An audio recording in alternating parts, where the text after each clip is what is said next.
Welcome to this deep dive right here on Broken Battery Radio, our little safe house for the low stim community. We're so glad you're here in this quiet space with us. Yeah, we really are. Today we're sharing some of our own core advice and original frameworks for families dealing with FND, which is Functional Neurological Disorder.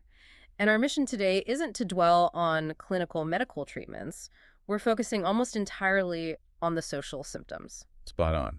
Because we want to help you dismantle that invisible wall between a person with a glitching brain and a family that, frankly, only understands a fully charged battery. It's such a crucial distinction because if we connect this to the bigger picture to really understand the communication gap happening in these families, you first have to understand the fundamental premise of FND.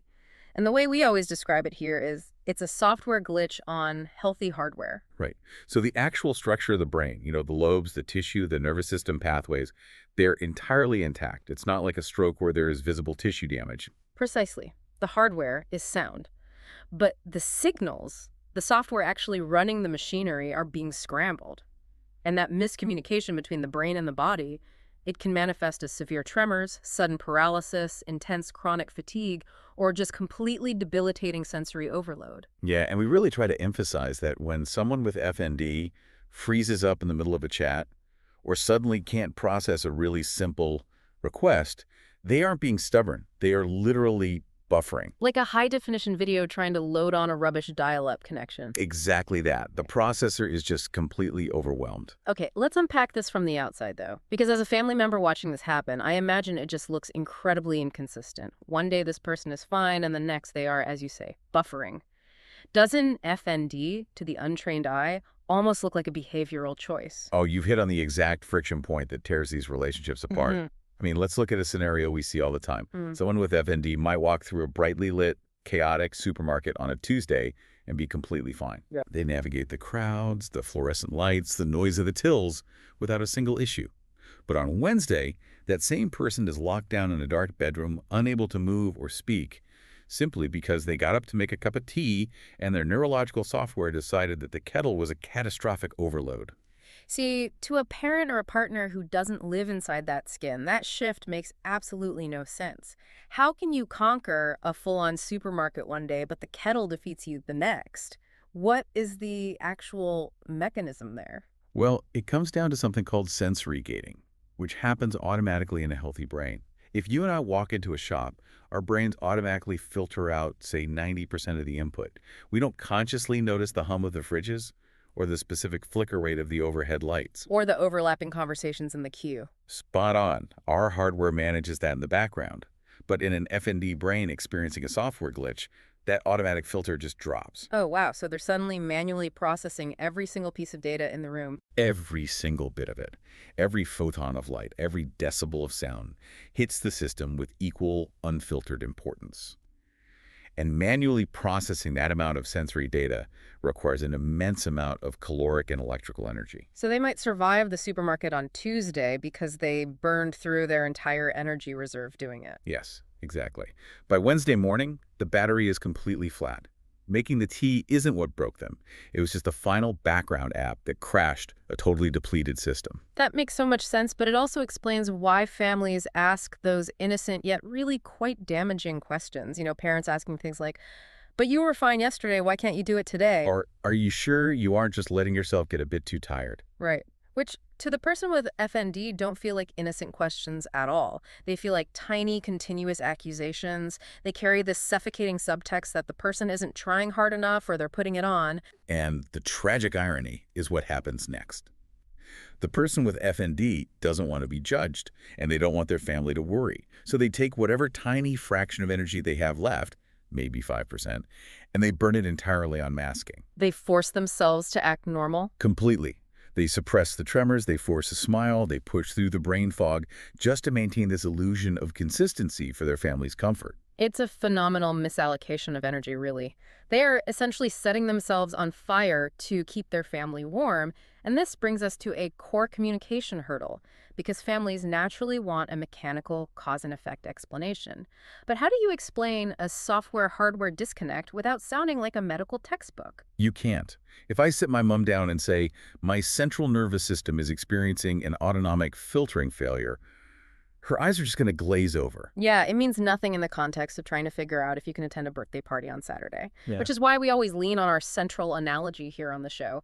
It bypasses the medical jargon entirely. We call it the broken battery. It is such a beautifully simple visual blueprint for daily capacity. Think about a healthy person. You wake up, your internal battery is at 100%. You go to work, you deal with stress, you socialize, maybe you end the day at 20%. But you go to sleep with the fundamental trust that tomorrow morning it will reset back to 100. Right. But an FND battery, or really any battery dealing with chronic invisible illness, is cracked. The charging mechanism is faulty. You might sleep for 10 hours and boot up at 40%. Or, and this is where I think the analogy gets really visceral, it might look like it's fully charged, you feel brilliant, but the second you step into a high-stim environment, the voltage just drops to zero instantly. Right, it's like, It reminds me of an old, dodgy mobile phone I used to have. The screen would say 60%, so I'd feel confident leaving the house without a charger. But the second I tried to open maps and music at the same time, the phone didn't slowly drain down to 59, 58, it just panicked. It immediately went to a black screen and shut off entirely. that mobile phone metaphor is exactly what's happening physiologically. The shutdown isn't a deliberate failure of willpower. It is a desperate biological protective mechanism. The nervous system senses that it is completely out of juice. Exactly. So it initiates an emergency shutdown of all non-essential functions to protect the core operating system. You lose your words, your limbs feel like lead, you can't process light. The system is forcing a reboot. But that complete unpredictability has to be a nightmare for normal family dynamics. Families run on routine, don't they? They run on diaries and calendars. We talk about this a lot, the boom and bust cycle. It's perhaps the most destructive cycle in chronic illness, because families want to plan a dinner or a holiday 3 weeks in advance. But when you are operating on a broken battery, a calendar isn't an organizational tool, it's a threat. Yeah. You look at a dinner scheduled for next Friday, and instead of anticipation, you just feel dread, because you have absolutely no idea what version of your physiology is going to wake up that morning. Let's walk through what that boom and bust actually looks like, just to highlight where the communication breaks down. Let's say that family dinner arrives. The person with FND wakes up, and their battery is at, maybe 15%. But they don't want to disappoint anyone. They don't want to face those subtle accusations of being flaky. So they push, they force the system into override, they go to the dinner, they laugh, they eat, they mask their symptoms perfectly for 3 hours. And from the family's perspective, this is a massive victory. They look across the table and think, oh, brilliant, the old version of them is back. They're healing. Our encouragement worked. But it's an illusion, because what the family does not see is the bust. Right. They don't see what happens behind closed doors the next morning. It's a total physiological debt collection. Mm-hmm. The person might spend the next 3 days in a dark room, unable to tolerate the sound of the telly, unable to string a sentence together. The system has completely collapsed because it was forced to run on empty. This is exactly why we demand a total reframing of how we view canceled plans. We have to strip away the moral judgment. When someone with an invisible condition cancels on you at the last minute, it is not a failure of character. No, not at all. It's not them being unreliable. We call it a tactical retreat. It is a calculated, necessary medical intervention to save the system from a catastrophic crash. I really want you, the listener, to internalize that phrase, tactical retreat. It completely changes the narrative, doesn't it? It gives agency back to the person. They aren't surrendering. They are strategically managing their resources. Absolutely. But even with that understanding, managing the battery on your own is one thing. Navigating a room full of people who want to talk to you about it is a completely different minefield. Oh, it really is. And the minefield usually starts with the most common, seemingly supportive question a family member can ask: how are you feeling today? It sounds so caring, but apparently it's a trap. It is a massive trap for someone with an unpredictable condition. Because if they answer honestly and say, actually, I'm really struggling, my nervous system is firing wildly, the entire dynamic of the room shifts. The air gets heavy with pity. Yeah, and suddenly, the person with FND isn't just managing their own glitching brain. They now have to manage their family's emotional reaction to their glitching brain. They have to comfort the people who ask the question. But the alternative isn't any better. Because if you just lie and say, I'm fine, doing great, to avoid the pity, you've just trapped yourself in a different way. Now the family expects you to match their healthy 100% battery energy for the rest of the day. You've set an impossible standard for yourself. Exactly, which is why our rules for families offer a linguistic bridge. We strongly advocate for integrating spoon theory.